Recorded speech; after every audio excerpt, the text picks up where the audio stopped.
إن الحمد لله نحمده ونستعينه ونستغفره ونعوذ بالله من شرور أنفسنا وسيئات أعمالنا.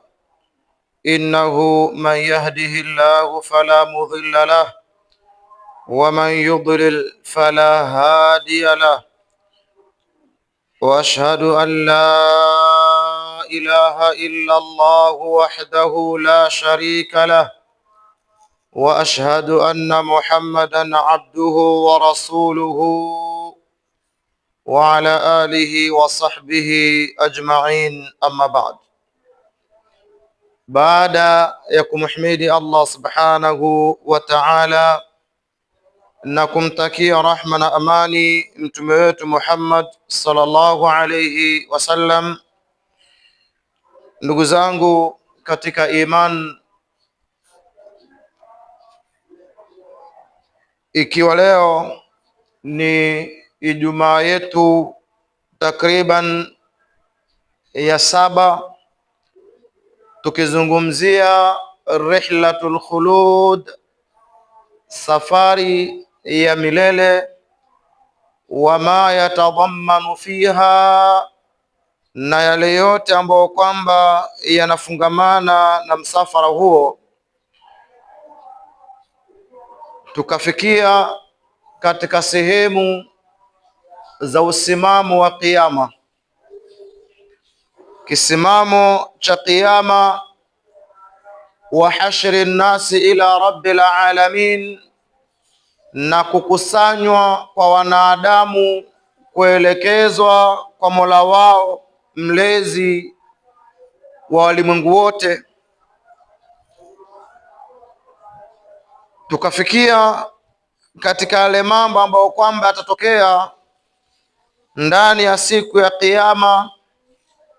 Tukataja jambo la kwanza, almizanu wa waznul a'malu fi, kwamba jambo la kwanza ambalo litatokea katika kisimamo cha Kiyama ni mizan, ambacho ni kipimo cha kupima matendo ndani yake. Mwenyezi Mungu akatuambia ndani ya Qur'an, wanadau almawazina alqista liyaumi alqiyama, na tutakuja kuweka mizani ya uadilifu, chombo ambacho kwamba kitapima matendo ya wanadamu na matendo ya majini, mema yake na maovu yake. Tena kipimo hiki Allah akakiita kwamba ni kipimo cha uadilifu, fala tudlamu nafsun shay'an. Na katika kadhia hii ya matendo kupimwa, nafsi yeyote haitodhulumiwa. Wa in kana mithqala habatin min khardalin, hata kama itakuwa ni uzani wa punje ndogo kabisa ya khardal, ataina biha, Mwenyezi Mungu anasema tutakuja nayo na tuipime kwenye mizani hiyo.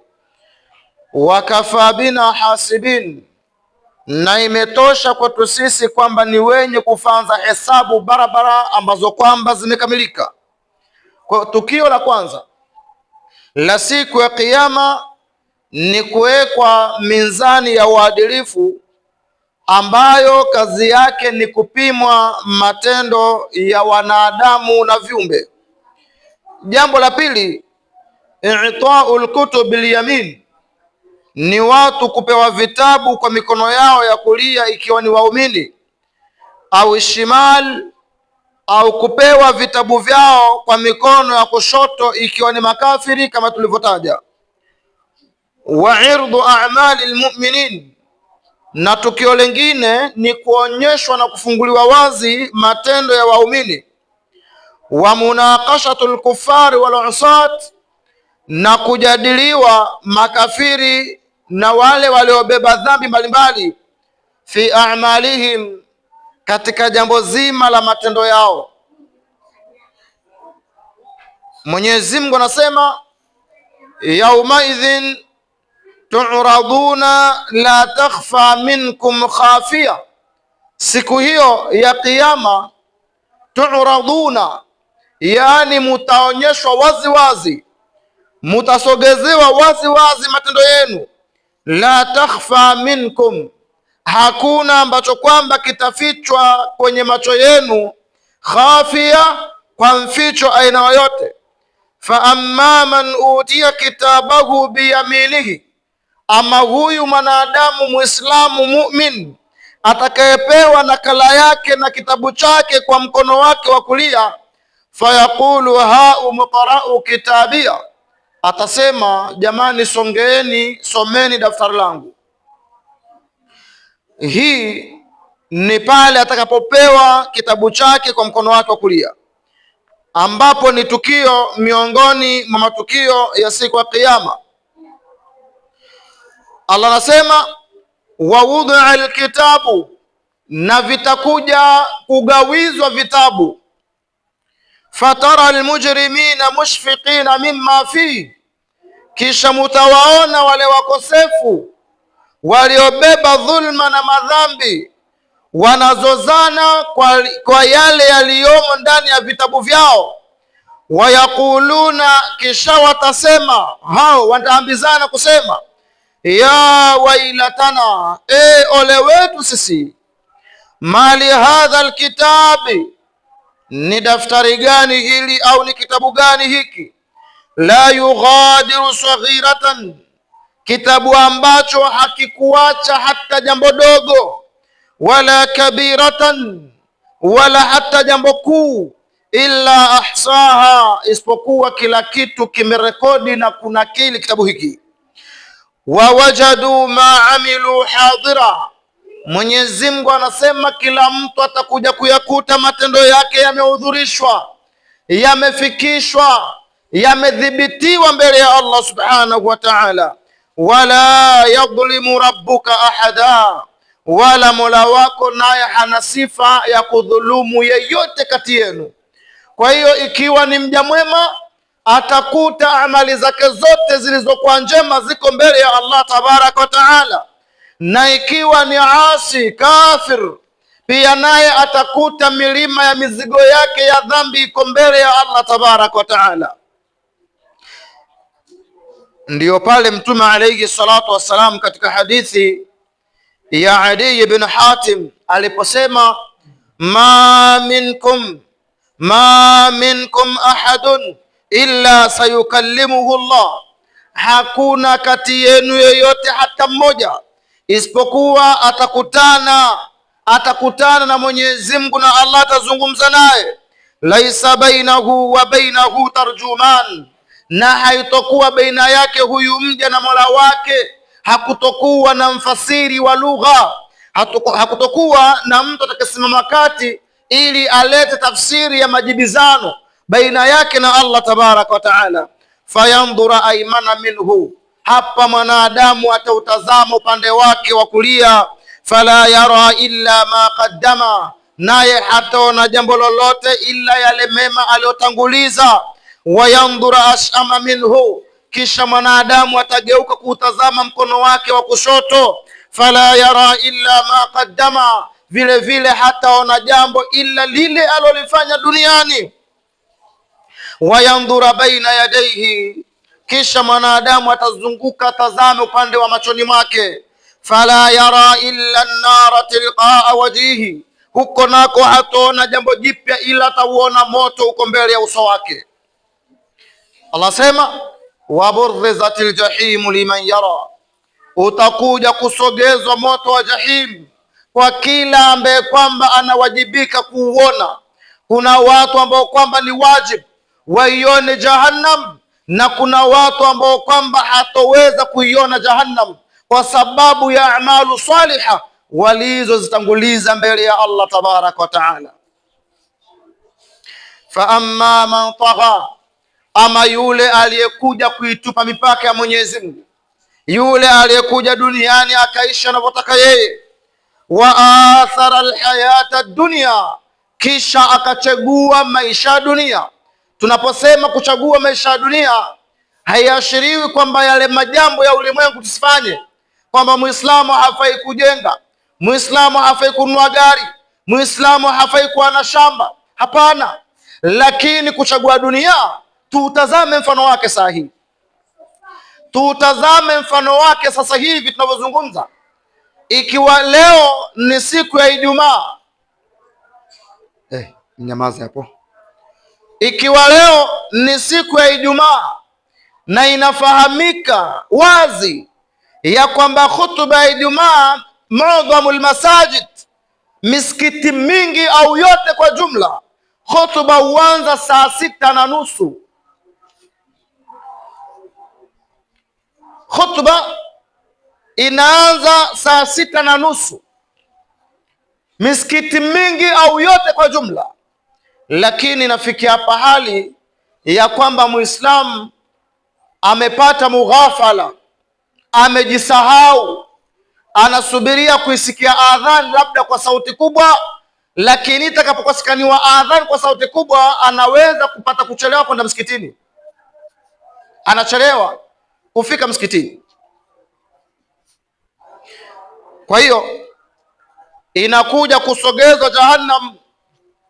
Kisha Mwenyezi Mungu anasema, ama yule aliyeishi duniani akapoteza dira, akatupa mipaka ya Allah, wa athara alhayata dunya, kisha akachagua uhai na furaha ya ulimwengu wa dunia, akachagua kuvunja mifupa ikiwa bado meno iko, hana wasaa na dini yake, fa innal jahima hiya almawa, basi kwa hakika kabisa hakuna budi wala shaka ya kwamba jahim ndiyo mashukio yake. Hii ni Qur'an. Kwa hiyo mwanadamu anakuja kuitazama upande wake wa kulia, anapata amali zake njema, kisha anatazama upande wake wa kushoto, anapata madhambi yake yamerimbikizana huko. Ananyua uso, atazama mbele yake, hakuna chengine ila ni moto ndio umekaa huko. Mwenyezi Mungu anatuambia ile jahim kishasogezwa hapa itakuwa ni hatari. Tunasema fattaqun nara walau bishiqqi tamra, basi ebu kaeni muwaze na muiogope jahim na jahannam au moto, hata kama ni uzani wa kokwa ya tende. Haya ni miongoni mwa mambo ambayo tuliyazungumzia katika khutba ambazo kwamba zimetangulia, na miongoni mwa matukio ambayo kwamba tatokea siku ya Kiyama, na ni khutba ya wiki iliyotangulia, ikawa ni ashafaa, uombezi. Shafaa, uombezi wa mtume wetu Muhammad sallallahu alayhi wasallam, atakavyowaombea Waislamu na wanadamu, min tuli alwuquf, kutokamana na urefu wa kisimamo miaka 50,000, watu watakuwa kwenye uwanja mmoja, ardhun naqiyatun bayda, watasimama kwenye ardhi safi, haina mlima wala haina bonde, haina chochote. Watasimamishwa hapo miaka 50,000. Watu watahangaika, watazunguka, mwisho wataona hapana, hii imezidi. Wataanza kwenda kwa manabii, watakwenda kwa Adamu alayhi salatu wassalam, naye Adamu atatoa udhuru wake. Watarudi kwa Nuhu alayhi salatu wassalam, Nuhu atatoa udhuru wake. Watarudi kwa Musa, waende kwa Isa. Mwisho watu wote watakusanyika mbele ya Mtume Muhammad sallallahu alayhi wasallam. Kisha Mtume atawaambia, ana laha, ana laha, mimi hiyo ndiyo nafasi yangu, hapo ndiyo pahali pangu pa kuombea watu, kwa sababu manabii wote dua zao walitanguliza duniani, yangu nikaibakisha ni ya siku ya Kiyama. Ndiyo Mtume atasema ana laha, hii kazi ya kuombea watu ni yangu. Kisha Mtume atasujudu tahta al-arsh, chini ya arshi ya Allah tabaraka wa taala. Akisha sujudu akabaki hapo na akaomba na akaomba, akabaki kwenye sujudu yake kwa muda mrefu, Mwenyezi Mungu atamwambia mtume wake, irfa ra'sak, e Muhammad, nyanyua kichwa chako, wasal tu'ta, kisha omba unachotaka utapewa, washfa tushaffa, takia msamaha unayetaka naye atasamehewa.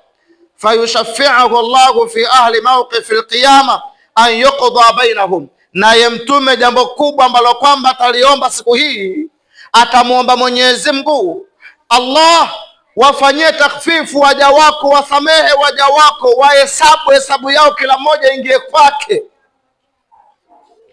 Leo anachukuliwa mmoja wetu, anasimamishwa nje kwenye jua pale masaa matatu tu, ima lisaa la kwanza au la pili ama la tatu. Kama hatoanguka amezimia, basi itakuwa anaelekea kufa hapa kwenye jua. Sasa watu watabakishwa miaka 50,000 mpaka Mtume aombe kwa Allah, Mwenyezi Mungu ilipofika imetosha, wahurumie hawa jamaa, wafanyie hesabu zao. Mwenyezi Mungu atasema, uhshuru alladhina dhalamu wa azwajahum wama kanu ya'budun min dunillah fahduhum ila siratil jahim. Jambo la kwanza Mwenyezi Mungu atasema, kusanyeni enyi malaika, fanyeni kazi sasa.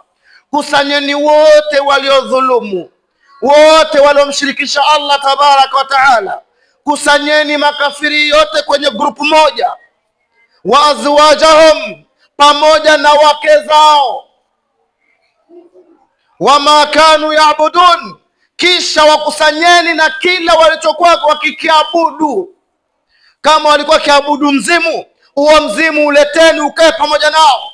Kama walikuwa kiabudu jini, huyo jini mleteni akae pamoja nao. Kama ilikuwa ni kaburi, ilo kaburi leteni liwe pamoja nao. Wama kanu yaabuduna min dunillah, wakusanyeni wanaume wote washirikina na makafiri pamoja na wake zao na vile vyote walivyokuwa wakiviabudu asiyekuwa Allah tabaraka wa taala. Fahduhum ila siratul jahim, kisha waelekezeni, waonyesheni barabara ya Jahannam. Hii ni hukumu ya kwanza. Kwanza wanapunguzwa watu kwenye uwanja.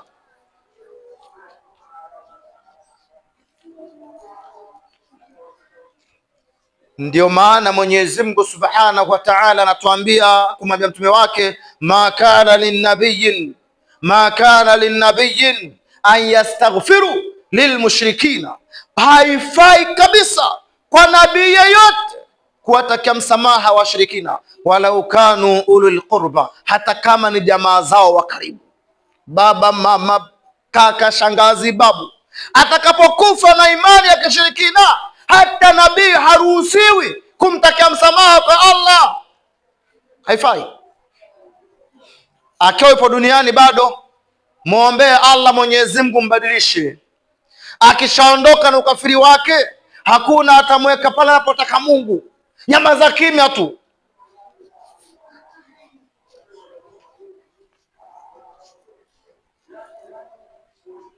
Kwa ndugu zangu Waislamu, kadhia na tukio la 4 ambalo kwamba litatokea siku ya Kiyama ni ashafaa, uombezi wa Mtume kwa watu waliosimamishwa Kiyama, wapate kuhesabiwa ili wapumzike kisimamo kirefu cha miaka 50,000.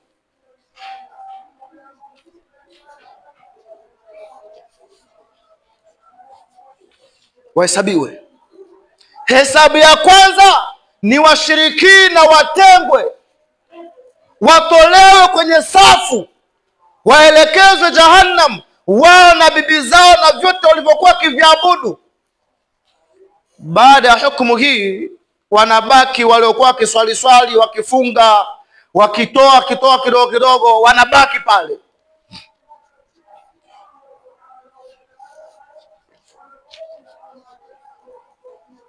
Sasa hapa inakuja hesabu moja baada ya nyingine. Wanahesabiwa watu kisawasawa, watasemewa watu kisawasawa, mpaka Ibilisi atapata tamaa kwamba huenda akasamewa. Namna ya huruma ya Allah tabaraka wa taala. Kwa ndugu zangu katika imani, cha kuzingatiwa ni kwamba atakapojaribu wanadamu wasiondoke duniani kafiri ama mshirikina. Asiondoke mmoja wetu kamshirikisha Allah duniani hapa, ama asiondoke mmoja wetu kabeba sifa ya kufuru ndani ya dunia hii. bali aondoke na kalimatu la ilaha illa Allah Muhammadur Rasulullah. Kwanza kule kufa na shahada kwamba wewe ni Muislamu, haukufa mshirikina wala haukufa kafiri. Hii kwanza ni tuzo ya kwanza. Tuzo ya kwanza kwamba hautobakia kwenye moto milele hata kama utaingia motoni. Muislamu hata kama itapita hukumu ya kwenda kusafishwa dhambi zake kwa sababu ya fadhila ya la ilaha illa Allah, hatobakia motoni milele. Atakaa miaka atakaohukumiwa na Allah, atabakia kipindi alichowekwa na Allah tabaraka wa taala, lakini baada ya kipindi hicho kuisha hatobakia huko milele. Kuna siku atatoka kwa sababu ya la ilaha illa Allah. Mtume alayhi salatu wassalam anatuambia yakhruju minan nari bishafa'a, watakuja kutolewa watu ndani ya moto kupitia uombezi wangu. Kaannahum taariru, watakuja kutolewa watu motoni kana kwamba ni zile kama nyembamba, yani zinatoka kwa udhaifu kabisa. Masahaba kamuuliza wama taariru, hii taariru ni nini? Akasema Mtume adghabisu, watakuja kutolewa watu motoni kwa shafaa yangu. Kaannahum rajulu dhaif, kana kwamba ni mtu aliyechoka kabisa kwa sababu ya adhabu na mateso ya Jahannam, akatolewa motoni lakini taaban. Fadhila ya la ilaha illa Allah na kuisimamisha at-tauhid al-khalis. Ama jambo la nne ambalo kwamba litatokea siku ya Kiyama, naim yaum al-qiyama wa adhabi, ni neema za siku ya Kiyama na adhabu zake. Kuna neema ambazo kwamba zitapatikaniwa baina ya watu kwenye safu za Kiyama, na kuna adhabu zitakuwepo kwenye safu za siku ya Kiyama. Uwanja huo mmoja, ndani yake kutakuwa kuna neema, watu wananeemeka, na uwanja huo huo kuna watu watakuwa wanapata mambo si kawaida. Anasema jaa fi lhadithi sahiha anna almu'minina yudhilluhum Allah, imekuja katika hadithi sahihi kabisa ya kwamba Mwenyezi Mungu atawekea kivuli waumini siku ya Kiyama, siku ambayo ili jua ambalo kwamba tunalisikia na kuliona pale umbali lipo, lakini majasho na mvuke tuliosikia, siku ya Kiyama jua hili litasogezwa kadru mili, kwa viwango vya maili. Mil kilugha ya Kiarabu ina maana ngapi? Mili ama zaidi. Ya kwanza ni mwisho wa macho anapoona. Ukasimama nje kwenye desert area, uliopewa macho unaona, hiyo ni mili. Mili ya pili ni kile kijiti kidogo ambacho kwamba wanawake hutumia kuuchovya wanja na kupaka macho yao. Sasa jua liletwa karibu kiasi hicho, na wakati huu Mwenyezi Mungu anasema watu muqni'i ruusihim, watu itakuwa vichwa vyao haviangalii huku tunavyoangalia hivi, takuwa kila mmoja anaangalia juu. Ile tafsiri ya kwamba ale macho sio tatolewa kwenye utosi, hapa sio hivyo. Muqni'i ruusihim ni kusimama ile kumetazama juu. Kwa nini watazama juu? Kwa sababu ya vituko vya Kiyama vinavyoporomoka juu, ni hatari. Nyota huku kuna nini, mawingu huku, balaa chungu mzima. Hauwezi tulia, unaangalia chini. Unaangalia nani? Unaangalia vituko vilivyoko juu. Sasa itakapokuwa watu nyuso zao zinatazama juu, macho yamekodoka kwa hofu, anasema la yarataddu tarfuhum wa afidatuhum hawa, wallahi hawatoweza kupepesa. Yani unaangalia unachomeka na uweze kufunga macho. Wa andhiri nasa, kisha Allah akashuka sote barama akasema waonyeni watu, litoweni onyo. Wandhiri nasa yauma yatihimul adhab, wapatieni onyo watu na siku ambayo adhabu itakuja kwa wao. Fayaqulu alladhina dhalamu, wasije wakasema waliodhulumu siku hiyo, rabbana akhirna ila ajalin qarib, turegeshe kidogo tupatie muhula mchache, nujibe da'watak wa natabi'u rusul, tuende tukaitikie wito wako na tufate mafundisho ya mitume. Wasije wakasema waliodhulumu. Kwa hiyo ili isipatikaniwe kusema, waonyeni watu, toeni dawa kisawasawa, mpaka ikifika siku ya adhabu wasije wakasema turegeshe Allah. Kwa nini? Nujib da'wataka, tukaitikie wito wako, tukaitikie da'wa yako, tukaitikie dini yako, wanatabi'u rusul, kisha tufate sasa mafundisho ya mitume. Haya yote ni matukio siku nini? Ya Kiyama. Ahibai alkiram, kwa hiyo waumini kwenye ghazba na dhiki na vurumai kama hii na machafuko, Mwenyezi Mungu anawaneemesha kwa neema ya kivuli. Mwenyezi Mungu analeta kivuli speciali kwa ajili ya waumini. Kwenye kisimamo cha miaka 50,000. Kisha ikaja hadithi nyingine, Mtume aliposema tudna shamsu yawma alqiyamati min alkhalq, ikiwa waumini wamefunikwa na kivuli cha Allah tabaraka wa taala, hakuna tena kivuli cha mbuyu wala marubaini wala mkilifi, hakuna. Kivuli kimoja tu cha Allah tabaraka wa taala.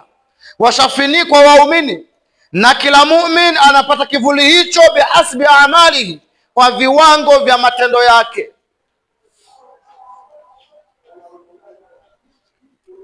Kwa viwango vya matendo yake. Kisha Mtume anasema tudna shamsu yauma alqiyama, hilo jua jamani litasogezwa karibu siku ya Kiyama, kusogezwa karibu na viumbe, hata takuna minhum kamiqdari mili, mpaka liwe baina yao na hilo jua ni vipimo vya maili. Qala fayakunu an-nasu ala qadri amalihim, kisha hapo kila mmoja atakuwa kwa viwango vya matendo yake. Fil iraq, katika majasho, yani kila mmoja atatoa maji ya majasho kadri ya matendo yake. Faminhum man yakunu ila ka'bayhi, kuna wale watakaosweti kisawasawa, jasho lijae mpaka kwenye kongo zao za miguu, yani akishatembea yale majasho amefanya kama mto saizi ya miguu. Kisha wa minhum man yakunu ila rukbatayhi, na kuna wale takaokuwa majasho amekaa kama mto mpaka kwenye magoti yao. Sasa jiulize, ni sweating ya aina gani? Ni majasho aina gani? Ni mvuke kiasi gani mpaka iwe sasa majasho amekuja mpaka kwenye magoti? Wa minhum man yakunu ila huqwaihi, na kuna wale ambao kwa majasho atakwenda mpaka kwenye viuno vao. Yani akishatembea anasonga huku, lakini kana kwamba yuko ndani ya maji ama mto ama sawia na baharini, lakini ile bahari umeingia mpaka wapi? Kiunoni. Wa minhum man yaljamuhu al-iraq iljaman, na kuna wale ambao kwamba watafinikwa kabisa na majasho yao. Watu sababu ni ngapi hao? 4. Wale ambao kidogo dhambi zao hazina mbali sana, majasho anakuja tu kana kama yuko ufuoni pale. Wale ambao kwamba walizidi huko, basi anakuwa ni sawa na baharini, kashafika maji ya magoti. Na wale ambao kwamba waliongeza mipaka huko, basi ndio majasho yamekatoka sawia kaingia maji ya kiunoni. Na wale ambao kwamba waliona dunia ni yao, wanaua wanayetaka, wanamwacha wanayetaka, wallahi majasho itawafinika kabisa sawia na mtu ambaye kwamba anakufa maji baharini. Ukumbuke msimamo huu sio siku moja, masaa 24 ya dunia ni miaka 50,000, miaka ambayo inna yawman inda rabbika ka alfi sanatin mimma ta'udun, hakika siku moja mbele ya Allah siku ya Kiyama ni sawia na miaka 1000 mnayohesabu duniani. Miaka 1000 duniani ni masaa 24 kaburini au Kiyama. huko. Sasa piga kwamba kama siku moja ni miaka 1000 ya dunia, sasa tunakwenda miaka 50,000. Mwaka mmoja una siku ngapi? Una miaka mingapi ya duniani? Sasa hapo iwe majasho ndio amekwenda mpaka pua, hakuna pumzi. Ikiwa leo sisi hata tunapolala unaweza pata kuna fan kama hivi, lakini ikazunguka mpaka ukaiona hii pia inachoma hii, na bado hauja sweti eti mpaka matresi kachafuka ama kitando kishuka chini majasho na kanyaga majasho bado. Jiulize ni mvuke kiasi gani mpaka mtu asweti atembee kwenye majasho yaliyomjaa mpaka kiunoni. Yote haya ni matukio ambayo yako mbele na tayari kwenye msafara.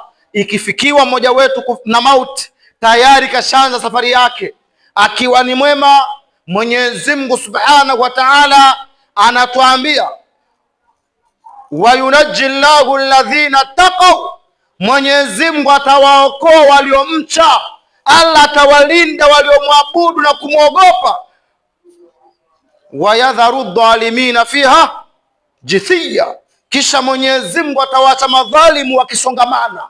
Mwenyezi Mungu siku hii waumini ataweka kivuli, hakuna majasho, pumzikeni,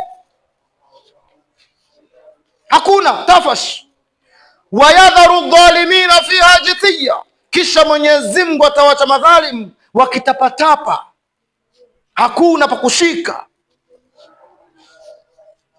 Ndugu zangu, neema za siku ya Kiyama na adhabu zake, waumini Mwenyezi Mungu anawekea kivuli, anawaokoa na mateso ya Kiyama, na madhalimu Mwenyezi Mungu anawaacha uwanjani wanatapatapa, hakuna pa kushika wala kuingia. Ataibun min adhamb kama la dhamba la.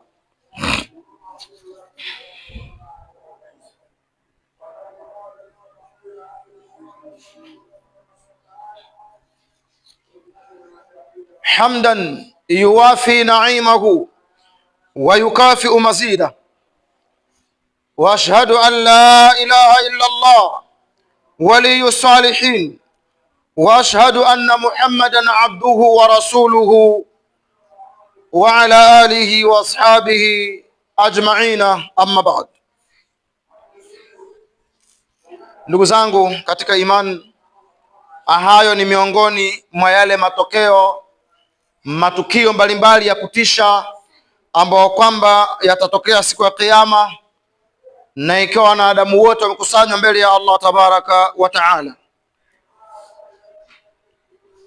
Khutba itakayofuatia bimaunati Allah subhanahu, tutakuja kuzungumzia alqisasu baina alkhalaiq, kulipishwa visasi baina ya viumbe siku ya Kiyama.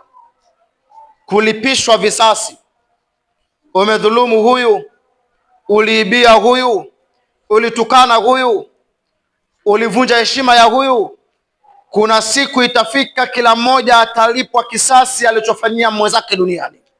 Hii ndio maudhui ambayo kwamba tutakwenda kuizungumzia katika hotuba inayokuja, tutakapokuwa tuko hai na tumefika kwa afya. Allah subhanahu wa ta'ala tubariki, atuneemeshe na atupe afya, na atubakishe ndani ya Uislamu, na tuondoe katika dunia hii tukiwa sisi ni Waislamu, na tutoe makaburini mwetu tukiwa sisi ni Waislamu. Wa akhiru da'wana anil hamdulillahi rabbil alamin.